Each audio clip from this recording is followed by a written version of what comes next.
Thank you, Mr. Chairman. I'm glad to be having our first Technology Modernization Subcommittee hearing today. I'm sorry I'm covering two hearings, so I wasn't able to catch all the testimony. But I'm looking forward to working with my colleagues here and make sure that veterans remain the priority throughout the project. I've spent my first two terms on the Armed Services Committee. This is my third term, and I'm honored to serve on the Veterans Committee. One of the things I always wondered, and lay people always wondered, was why you would have two electronic health records for that set of people. Every single veteran comes from the Department of Defense.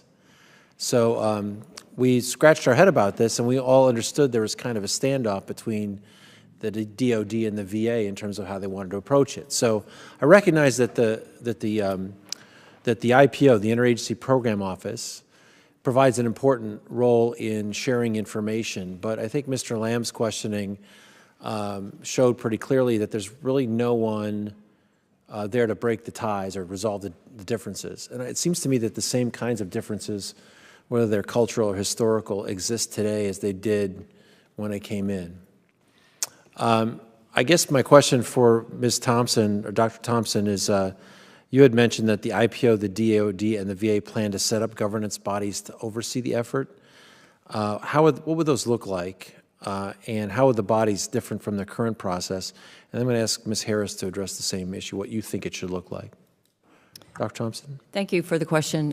So first, let me point out that there are existing joint governance bodies in place today, and we intend to use those bodies to the extent that we can. What we are proposing as new bodies are specific to making decisions about the configuration of the electronic health record that will be implemented at the sites in both departments.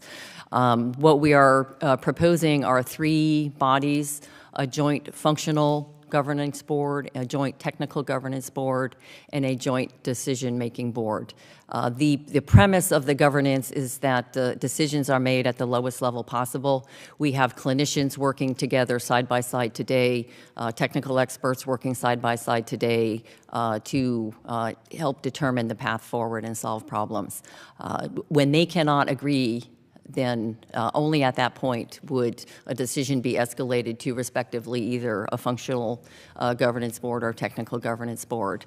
We fully believe that those bodies will be able to come to agreement, and only if they can't would those decisions then be escalated to a decision board, which would be comprised of those in the departments with the authority to make decisions regarding the configuration of the electronic health record. Ms. Harris?